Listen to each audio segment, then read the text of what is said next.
সকাল সকাল চলে এসেছি রান্নাঘরে। যে লাল শাক দেখতে পাচ্ছ, দেখতে যেমন সুন্দর খেতেও ভালো, এর অনেক গুণও রয়েছে।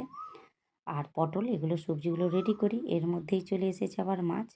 তো মাছ নিতে গেলাম, এখানে দেখো পমফ্রেট মাছ নিয়েছি, যেটা আমাদের বাড়িতে সবার প্রিয়, বিশেষ করে আমার এবং আমার ছেলের দুজনেরই খুব ভালো লাগে। সাথে ছিল চিংড়ি একটু নিয়েছি, এ কারণেই পটল দিয়ে পটল চিংড়ি করব। আর আমার বাড়িতে তো ডাল ছাড়া অসম্পূর্ণ, ওই জন্য ডাল কুকারে বসিয়ে দিয়েছি। আর যেহেতু লাল শাকটা আগে রেডি করে নিয়েছিলাম, ওই জন্য লাল শাকটাও ভাজা বসিয়ে দিলাম। লাল শাকটা এদিকে দেখো ভাজা বসিয়ে দিয়ে আমি পমফ্রেট মাছটা ধুয়ে নিয়ে চলে এসেছি, নুন হলুদ মাখিয়ে রেখেছিলাম, সেটাও ভাজতে বসিয়ে দিয়েছি। এদিকে দেখো লাল শাকটা ভাজা হয়ে গেছে, নামিয়ে নেব।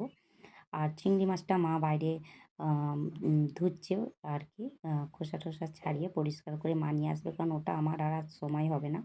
তো লাল শাকটা ভাজা হয়ে গেছে, আর এদিকে দেখো মাছ ভাজাও বসিয়ে দিয়েছি। আর একদিকে পটল, যেহেতু পটল চিংড়ি করব, মাছটা আস্তে আস্তে আমি পটলটা ভেজে নিই। পটলটা ভাজা হয়ে গেলে একবারে চিংড়ি মাছটাও ভেজে নেব।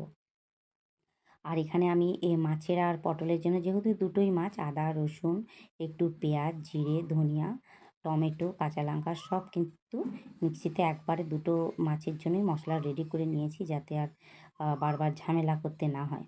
তো দুটো মাছের মশলাও আমি রেডি করে নিয়েছি সকালে, যেহেতু রান্নার প্রিপারেশনটা আগের থেকেই রেডি ছিল, ওর জন্য সব কিছু জোগাড় যন্ত্র করে নিয়েছি।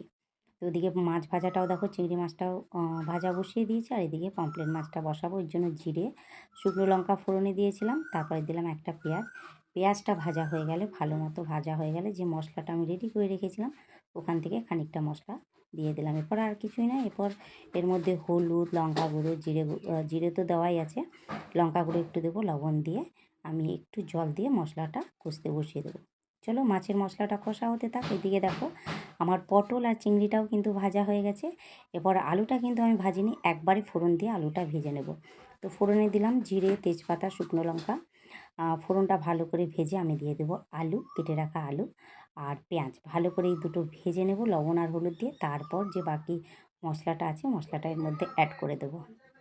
এর মধ্যে পুরো মশলাটা দিয়ে ভালো করে কিন্তু আলুর সাথে কষিয়ে নেব।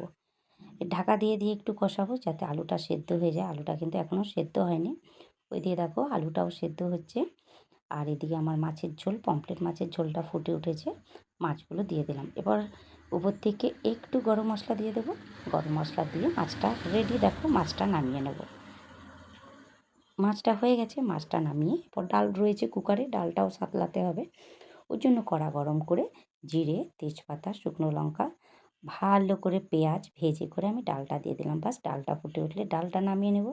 এদিকে আলু, চিংড়ির যে মশলাটা আমি রেডি করছিলাম, আলুটা সুন্দরভাবে সেদ্ধ হয়ে গেছিলো, মশলাটাও কষা হয়ে গেছিলো। তারপর আমি চিংড়ি মাছ আর পটলগুলো দিয়ে বেশ কিছুক্ষণ নাড়াচাড়া করে গরম মশলা দিয়ে নামিয়ে দিলাম। সব রান্না কমপ্লিট। এরপর বসিয়ে দেবো ভাত। আমি সবাই জানো ভাতটা লাস্টেই বসাই। ভাতটা হতে থাক, আর এদিকে কী কী রান্না করেছি তোমাদের দেখিয়ে দিই। এই দেখো ডাল, এই যে শাক ভাজা, ছেলের জন্য একটু রেখেছি চিংড়ি মাছ ভাজা, আর এদিকে দেখো পমফ্রেট মাছের তেল ঝাল, আর এটা পটল চিংড়ি। এই ছিল আজকের আমার রান্না বান্না।